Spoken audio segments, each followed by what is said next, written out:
Hey, everybody, it is Trags. It is Saturday morning, day 3 of the 2025 NFL Draft.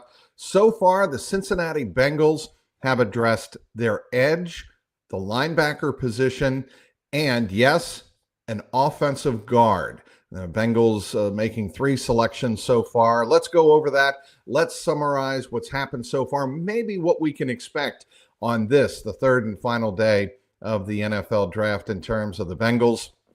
First of all, Shemar Stewart was the edge player, of course, taken out of Texas A&M with the number 17 pick overall by the Bengals on Thursday night. Fascinating to see how people responded to this. Initially, a lot of criticism, a lot of panic on social media, Twitter, of course, on the X platform now as it is known.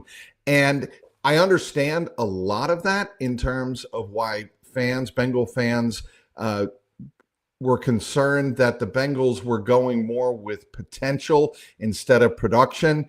Look, the Bengals obviously feel that Shemar Stewart is somebody at 6'5", 270 pounds, can come in and bull rush. He showed that on tape, and clearly the tape was the biggest impact that was made on the Bengals and their scouts. They also love the attitude. They love his background. They love his composure, and they believe he is somebody who is going to come in and fit into the Bengals culture as Zach Taylor has tried to build over the last 6 or 7 years here in Cincinnati, build into that culture very well. We all had a chance to talk with Shemar outside or inside the locker room on Friday afternoon. In front of his new locker stall, he'll be wearing the number 97.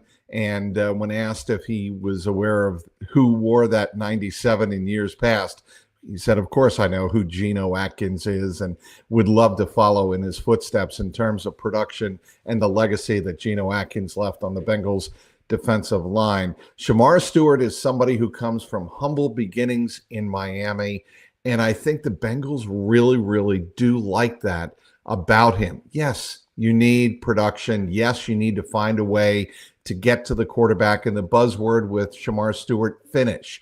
Find a way to finish at the quarterback more consistently once he gets to the NFL level. I think he can do that simply based on his physique alone and what scouts see as a very high motor. A lot of times you see NFL players with with tremendous physique, with great physical assets, but they don't have the motor that keeps them going and going and going.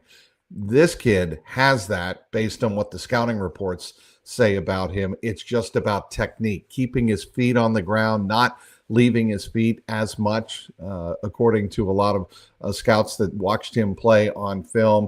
And even Shemar Stewart acknowledged that he has got to keep his feet under him. But there is a humility about him.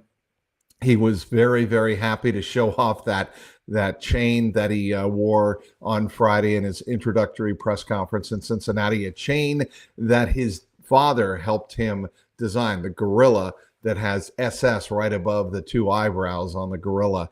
And it was something that he wore with a great deal of pride to the NFL draft on Thursday night in Green Bay.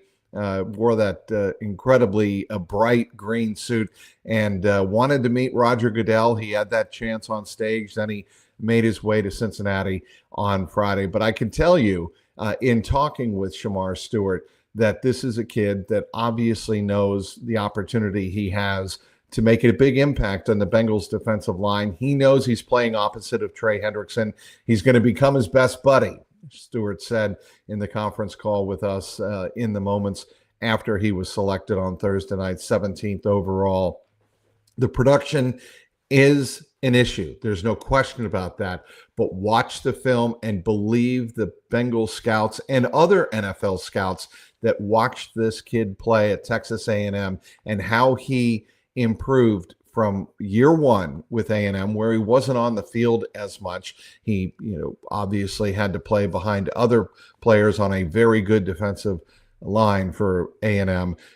And then watch him in year 2. And then last year, year number 3, he got better and better and better. Production was only 4.5 sacks over 3 years. That's not good, period. No getting around that. But if you watch the film, this is a guy that can move people. He has multiple moves at the point of attack, and that's what the Bengals see. And the Bengals see him not only as somebody who can get to the quarterback, and this is really important to understand, but he is somebody who can set the edge on the run. And when I asked Zach Taylor and Al Golden this on Thursday night, I said, is this somebody who could be a physical presence for you? He said, Al Golden told me point blank, he has to be. He has to be a physical presence, and that means setting the edge on the run. Anybody who has watched the Bengals play over the last 2 or 3 years knows they have struggled against AFC North teams in stopping the run in short yardage situations. How many times have we seen the Bengals gashed on the outside, leading to 5, 10, 15-yard runs? This was a draft pick with that in mind. Shemar Stewart, even though he did have some trouble with missed tackles, I should say, at A&M, this is somebody that I think could really shore up what the Bengals have been missing the last couple of years. Look, Sam Hubbard was a tremendous player for the Bengals, no question. He made great plays, big plays, the fumble in the jungle against the Ravens in the playoffs. Everybody remembers that. But Sam Hubbard was pretty much a shell of himself last year. And even before that, in 2023, you could see his play starting to diminish. The Bengals make a move with Shemar Stewart they believe will start to shore that up. In round number 2 on Friday night, this was a head scratcher, even for everybody inside the Bengals media room who want to give the benefit of the doubt to people who were paid to know the film and know the player. Demetrius Knight Jr., a South Carolina product, a linebacker who was taken with the 49th pick overall by the Bengals. With so many other players on the board at various positions, one had to wonder why a player not on the top 100 board on many different evaluations, including Dane Brugler's The Beast, why Demetrius Knight Jr.? He's 24. He's going to be 25 on July 21st. Why go this direction? And I think it's pretty simple. After you listen to Zach Taylor and Al Golden talk, this is a ready-made leader inside the locker room who played early on at Georgia Tech, played there 4 years, then took a transition year and played at Charlotte. And then last year, in a category that was classified as super senior, he played for South Carolina. Not only did he play, he was one of the most respected leaders and the MVP of one of the best defenses in the SEC. And they think that the Bengals obviously feel that's going to translate to the NFL at 24, soon to be 25 years of age. They think to me, and Al Golden talked about this on Friday when talking about the selection, this was a pick with Logan Wilson in mind. They believe Logan Wilson can still run side to side and sideline to sideline, cover a lot of ground. This is a player in Demetrius Knight Jr. who can play on the ball, off the ball. He can, if they want to go to a bare front, they can put Demetrius Knight Jr. in there. And he is somebody who could possibly wind up calling the defense. And perhaps even, obviously last year, the Bengals lost Logan Wilson for a period of time. They needed somebody to step in and call the defense, and that was Jermaine Pratt. And then it turned out Davis Gaither got some opportunities in that regard as well. But this move was made with Logan Wilson in mind, and obviously with Jermaine Pratt in mind. His uncertainty is something that Al Golden was asked about, and he said, obviously, we have to keep that in the back of our mind and decide maybe this is a direction we go. And maybe if he shows that he can pick up the defense, and I asked Al Golden about this during the press conference on Friday night talking about Demetrius Knight Jr. He said, yeah, I mean, he is somebody that could come in and step in and play right away, play significant snaps. And certainly if the Bengals think that Demetrius Knight Jr. can accept the responsibility and can get up to speed, a lot could be placed on his plate to start even early in the season. Bengals are trying to get better in the middle of their defense.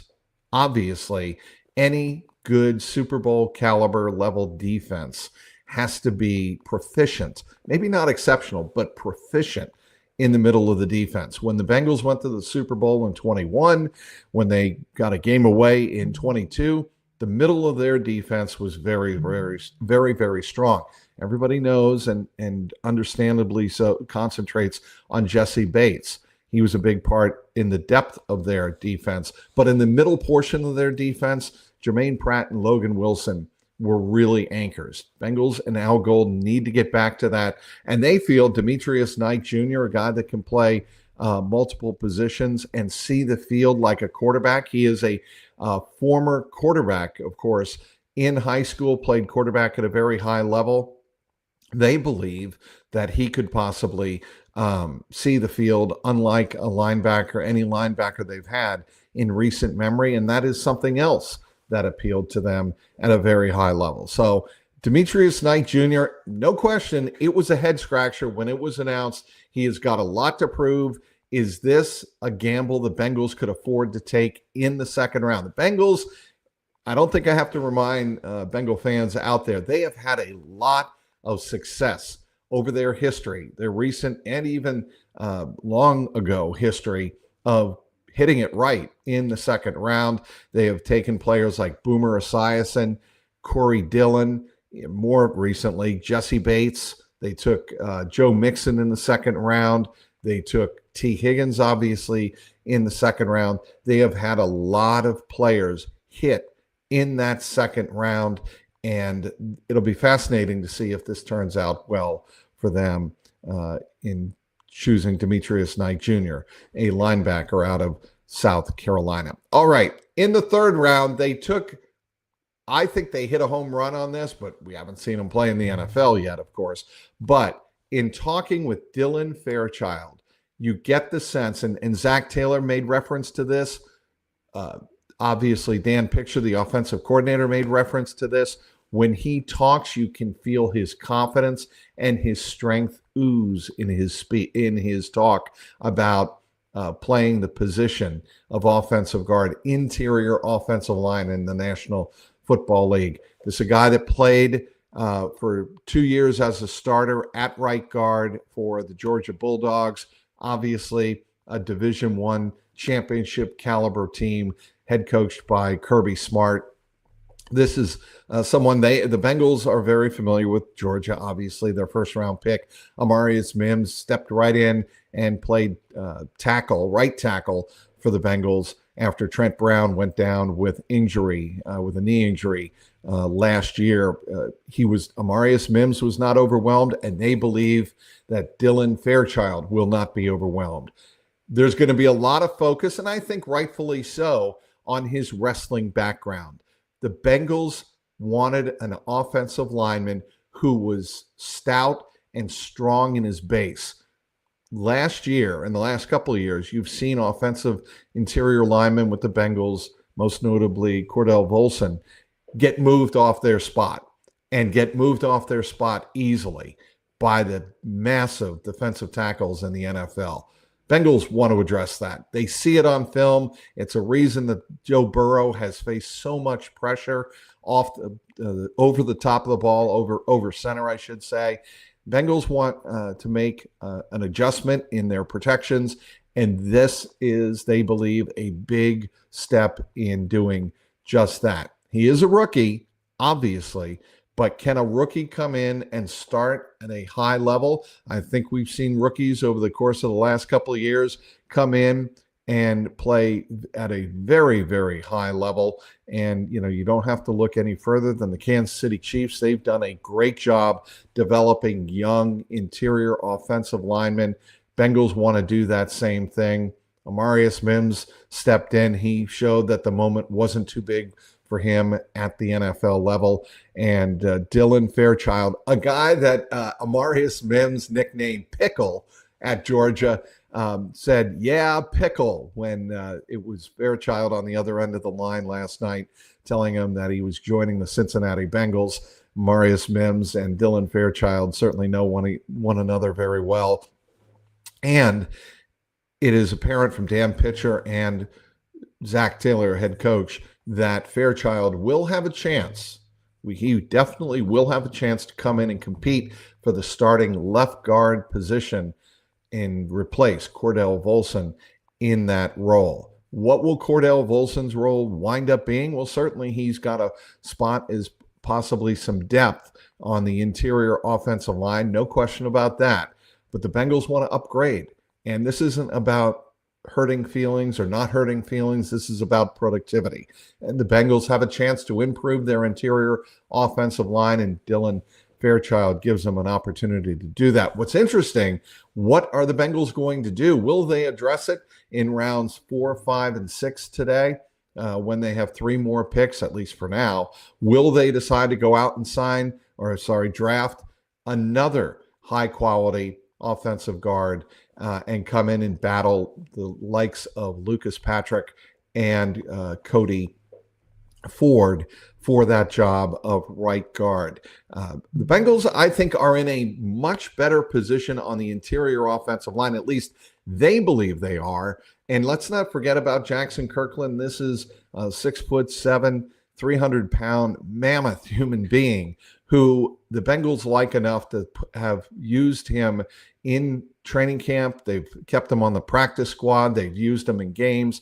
This is somebody to keep an eye on early in training camp, just once the pads go on, obviously. See if he can handle the job of first team and second team reps at the right guard position.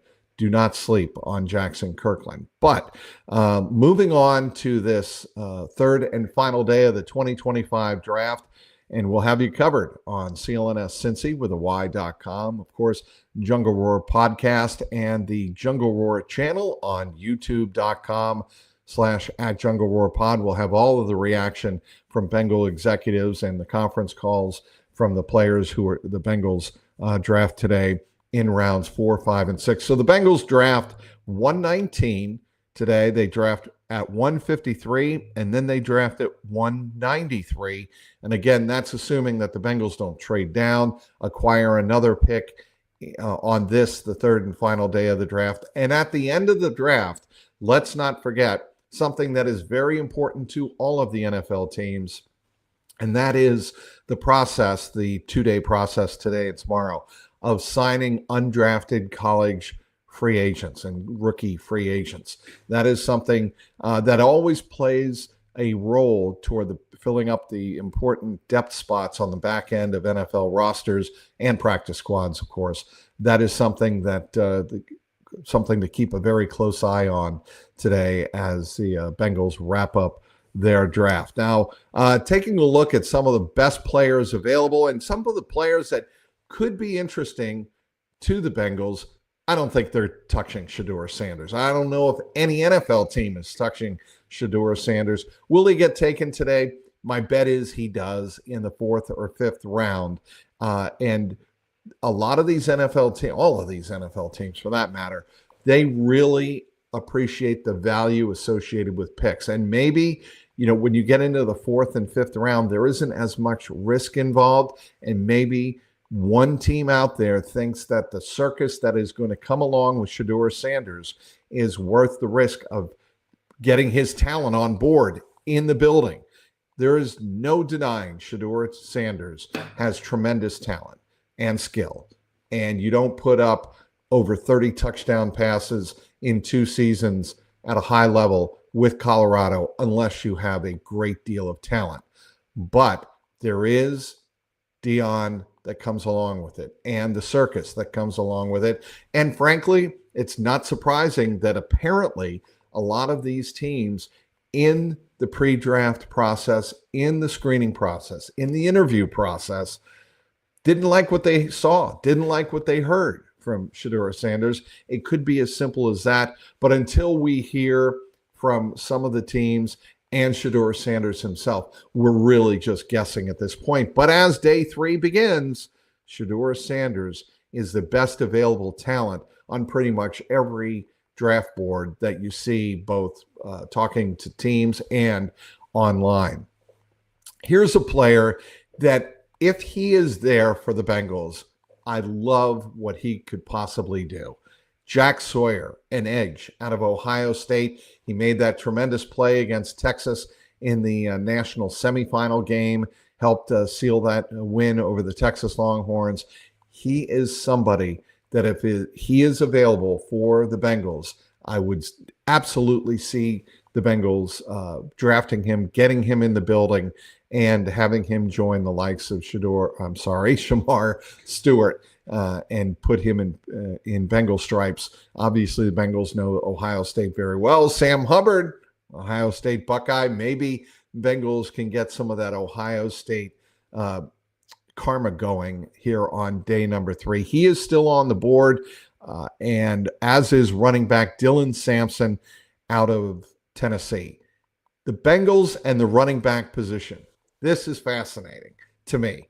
Yes, they have reworked Zach Moss's second year of his 2-year contract, which is great news for everybody. For the Bengals, for Zach Moss, an indication that he is recovering very, very well from his neck injury that ended last season. If that is the case, great. He's on board. Samaje Perine's on board. And obviously Chase Brown is your feature back. There is nothing wrong with drafting another running back if you feel that, given the touches, he is another explosive weapon. You cannot have enough explosive weapons on a team like the Bengals that relies so heavily on its offense. I don't think there's any denying that. If the Bengals see that player out there, whether it's someone like a Dylan Sampson, whether it's a guy that I'm a big fan of his, just based on his production, and some of his physical traits and his personality, and the fact he's a Cincinnati kid, Corey Kiner out of the University of Cincinnati, he intrigues me quite a bit as a running back. If he's on the board, will the Bengals go after him and draft him?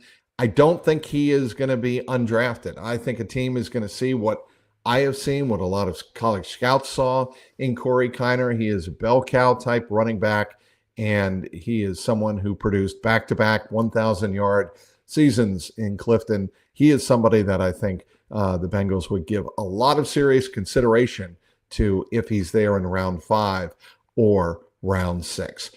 One position we haven't talked about in the last several minutes in this live podcast on the Jungle War Podcast Network is the safety position. And do the Bengals want to add to a room right now that consists of Geno Stone, of obviously Jordan Battle, and Tyson Anderson, and Dejon Anthony? Dejon Anthony was a safety taken in the latter rounds last year by the Bengals. Do the Bengals go out and take someone like Jalen Reed, who, as we go into day number 3 of the 2025 NFL draft, round number 4, do they want to address the safety position and get someone like Jalen Reed out of Penn State on board? Possibly. Again, we throw these names out, and it's really important to understand this. And Zach Taylor has mentioned this. Al Golden mentioned this, especially when talking about Demetrius Knight Jr. It's about fits. Everybody has their own big boards, and everybody sees talent differently. Talent is talent. How that talent fits in your particular scheme, especially later in the draft, matters more than just the best player on the board. And that is something to always take into consideration. And for the Bengals, it mattered so much, that fit factor, that it really determined or really influenced their desire to take Demetrius Knight Jr. out of South Carolina. So those are some of the names to follow. I'll be down at Paycor Stadium all afternoon long, and wrap up the day with a podcast on the Jungle Roar Podcast Network. And we'll be here on the X all afternoon long. Be sure to follow me at Trags, TRAGS. We'll have you updated. There's a column recapping the first 2 days. Or actually recapping the Friday draft, rounds 2 and 3 for the Bengals. That's up there on CLNSCincy.com. So be sure to check that out as well. And my YouTube page is youtube.com/@Jungle Roar, at Jungle Roar Pod. Been a long couple of days. As you can tell, I'm kind of reaching the end of it here. So we'll wrap it up and head on down to Paycor Stadium. Lots of information to bring your way. Be sure to follow along with me on the X at Trags, TRAGS. So long for now.